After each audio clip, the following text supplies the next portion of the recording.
আসসালামু আলাইকুম রহমতুল্লাহ। প্রিয় এসএসসি পরীক্ষার্থী 2025 আগামী রবিবার তোমাদের অনুষ্ঠিত হতে যাচ্ছে উচ্চতর গণিত পরীক্ষা। তো দেখো, সেই উচ্চতর গণিত পরীক্ষাকে সামনে রেখে আমি তোমাদের জন্য একটা উচ্চতর গণিতের সুপার সাজেশন সাজিয়েছি। তো দেখো যে আমাদের উচ্চতর গণিতে মোট হচ্ছে 14টি অধ্যায়, যেখান থেকে আমাদের পরীক্ষায় 3টি বিভাগে ক, খ এবং গ 3 বিভাগে হচ্ছে মোট 8টি প্রশ্ন মধ্যে 5টি প্রশ্নের উত্তর করতে হয়। তো দেখো আমাদের এখানে প্রশ্নে লেখা থাকে যে যে 3টে বিভাগ আমাদের থাকে ক, খ এবং গ। তো প্রত্যেকটি বিভাগ থেকে কমপক্ষে একটি প্রশ্ন সহ মোট 5টি প্রশ্নের উত্তর দাও। তাহলে প্রত্যেকটা বিভাগ থেকে কমপক্ষে আমাদের একটা প্রশ্নের উত্তর করতে হবে।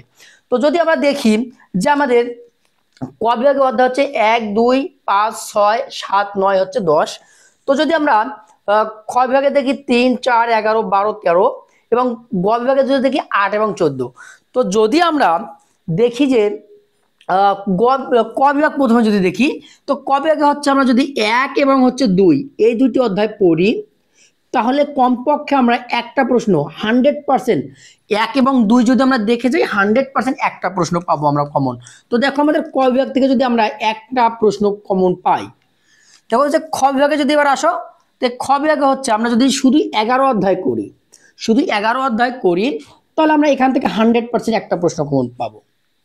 এবার আসেন গ বিভাগে যদি আমরা আমাদের সম্ভাবনার যে 14 অধ্যায় যদি করি, তাহলে একটা প্রশ্ন আমরা কমন পাবো। তো দেখো আমরা প্রত্যেকটা যে বিভাগ সেখান থেকে একটা করে প্রশ্ন আমরা টাচ করলাম। তো আমরা দেখো যে অধ্যায়গুলো দেখালাম এখান থেকে আমরা 100% একটা করে প্রশ্ন কমন পাবো ইনশাল্লাহ। এখন আমাদের ইচ্ছে মতন বাকি যে আমাদের 2টি প্রশ্ন আছে, আমরা ইচ্ছে মতন ক বিভাগ থেকে 2টা করতে পারি, খ বিভাগ থেকে 2টা করতে পারি, গ বিভাগ থেকে যে বাকি একটা আছে এটাও করতে পারি, অন্য একটা বিভাগ থেকে করতে পারি। তো দেখো যদি আমাদের গ বিভাগের যেহেতু আমাদের অধ্যায় কম আর একটা অধ্যায় আছে, তার মানে 8 অধ্যায় থেকে একটা প্রশ্ন 100% থাকবে। তারপরে সেই প্রশ্নটা আমরা যদি কমন করি, তাহলে হচ্ছে দেখো 1 1 সমান হচ্ছে 2টা। তাহলে আমাদের হচ্ছে 2টা প্রশ্ন আমরা দিতে পারতেছি। তাহলে এখন যদি দেখো আমাদের প্রশ্ন হয়ে গেল 4টা। এখন আমরা ক বিভাগ এবং খ বিভাগ এখান থেকে যে কোনো একটা বিভাগ থেকে আমরা একটা বাকি প্রশ্নের উত্তর করব।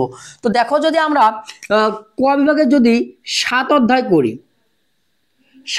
করি, তাহলে আমাদের হচ্ছে 1, 2 এবং 7 এই 3টে অধ্যায়কে যৌথভাবে আমরা আর একটি প্রশ্ন 100% কমন পাবো। তাহলে এখানে হচ্ছে আমাদের মোট 2টা প্রশ্ন। তাহলে হচ্ছে আমরা ক বিভাগ থেকে 2টি প্রশ্ন উত্তর করলাম, খ বিভাগ থেকে আমাদের 11 যে অধ্যায়টা সেখান থেকে পড়লে আমরা একটা প্রশ্ন উত্তর করতে পারবো। গ বিভাগ হচ্ছে 8 এবং 14, এখান থেকে যদি আমরা দেখি তাহলে এখানে হচ্ছে আমাদের 2টি প্রশ্ন আমরা উত্তর করতে পারবো। তাহলে মোট হচ্ছে আমাদের 5টা হচ্ছে 5 10 50, 5 গুণ হচ্ছে 10, মোট হচ্ছে 50 মার্কের সিকিউ প্রশ্ন আমাদের থাকে।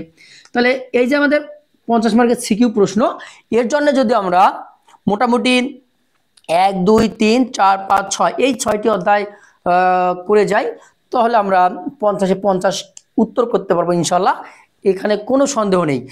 আর যারা শুধু এ প্লাস পেতে চাও, যাদের ধান্দা হচ্ছে শুধু এ প্লাস পাওয়া, যাদের মানে ইচ্ছে বাসনা হচ্ছে শুধু এ প্লাস, তারা যদি মনে মনে চিন্তা করে যে শুধু 5টি অধ্যায় করবে 5টি প্রশ্নের জন্য, তারা 8 14 11 এবং 1 2 যদি করে যায়, তাহলে তারা 100% এ প্লাস কমন করতে পারবে।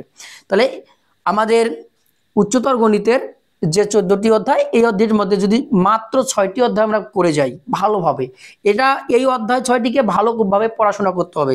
এখান থেকে যে কোনো প্রশ্ন যদি আসে আমরা যেন উত্তর করতে পারি, এইভাবে দেখতে হবে। তবে হ্যাঁ, আমি একটা কথা বলতে পারি যে যেহেতু এবার যে প্রশ্নর ধারা, এই প্রশ্নের ধারা যদি তুমি দেখো, তাহলে 19 সাল থেকে যে আমাদের 23 সাল পর্যন্ত যে প্রশ্নগুলো হচ্ছে, এই প্রশ্নের যে ধারাগুলা, প্রত্যেকটি বোর্ডের যে প্রশ্নগুলো, এগুলোকে তুমি যদি একটু ফলো করো, তাহলে তুমি এই 6টা অধ্যায়ের যে কোনো প্রশ্ন যে কোনোভাবে করা মানে থাক না কেন, যে কোনো ক্যাটাগরিতে থাক না কেন, তুমি 100% উত্তর করতে পারবা।